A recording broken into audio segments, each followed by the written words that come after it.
Thank you very much, Mr. President. Before I invite the next leader onto the stage, may I very politely and humbly ask those who are yet to speak to keep to the allocated 5 minutes, please, if you can. Allow me on that note to invite His Excellency Abiy Ahmed, Prime Minister of the Federal Republic of Ethiopia, to the stage.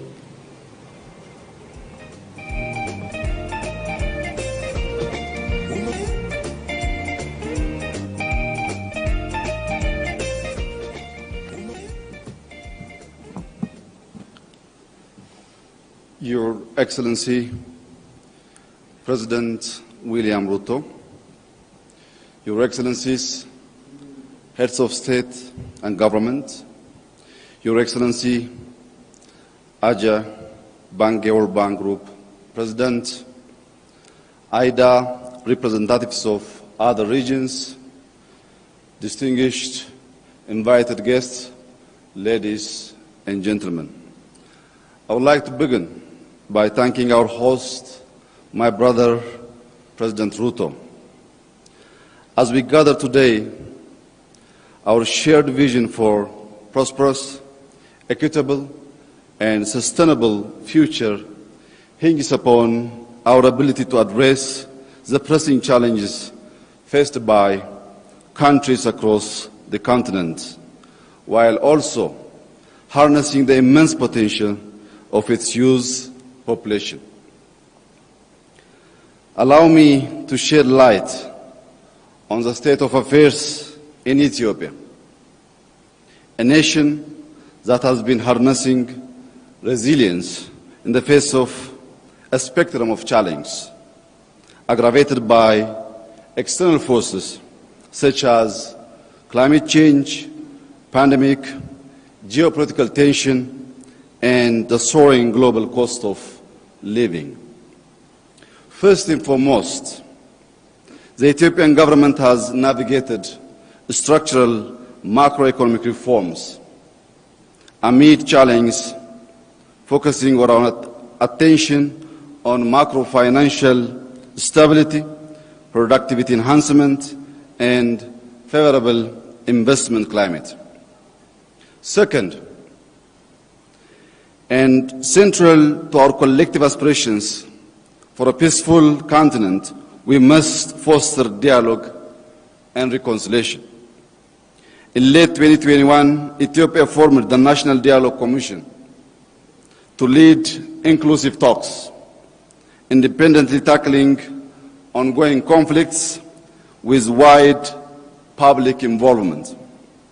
The Commission has thus far had consultative dialogue involving tens of thousands of stakeholders over 2 years. Regional dialogue are imminent, aiming to expand participation further.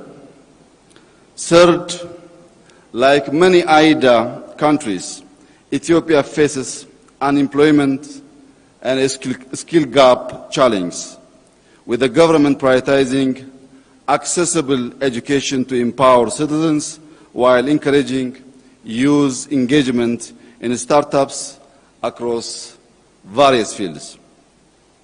Investment in skills and education is central to Ethiopia's 10-year development plan, with a focus on sectors like agriculture, manufacturing, and tourism, expected to cover over 2 million new jobs. Fourth, universal energy access stands as a cornerstone for sustainable development. As it stands currently, half of our population is still without access to reliable electricity. We are massively investing on clean and renewable energy generation projects, which aims to accelerate universal access to affordable and reliable energy for all our people.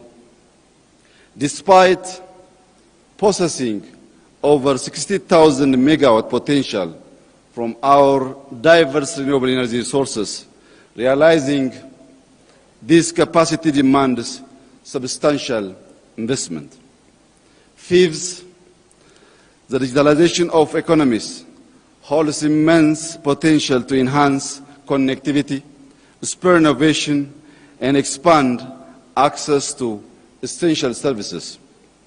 In Ethiopia, our telecom sector liberalization, mobile money, and digital payment system have expanded financial access in Ethiopia. The National Digital ID program we have launched is also a crucial step towards our digital transformation, greatly improving public service access. Lastly, as stewards of our planet, we must prioritize efforts to build a livable future for all. The Horn of Africa faces escalating threats from climate change, including rising temperature, food insecurity, and extreme weather events. Ethiopia is actively countering this challenge through its Green Legacy initiative, prioritizing afforestation, reforestation, and environmental conservation. With over 32.5 billion seedlings planted towards a goal of 50 billion over 2 phases, Ethiopia aligns with global agreements like the Paris Climate Change Agreement and the 2030 Agenda for Sustainable Development. Excellencies, while the international development associations' existing support must be commended, the sheer scale for challenges many African countries face necessitate a renewed approach. With 120 million people, Ethiopia has great potential for prosperity.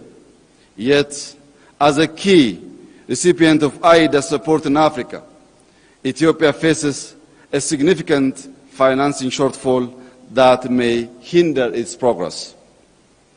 Meeting the goals of AIDA 21 replenishment is vital to accessing essential development funds and driving Ethiopia toward its maximum potential. We urge AIDA to significantly enhance its financial capacity and funding models, specifically increased support for crisis preparedness, response, and recovery is essential. I thank you.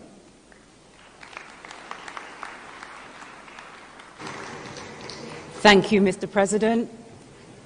I'm very happy and excited to invite to the stage Her Excellency Dr. Samia Suluhu Hassan, President of the United Republic of Tanzania.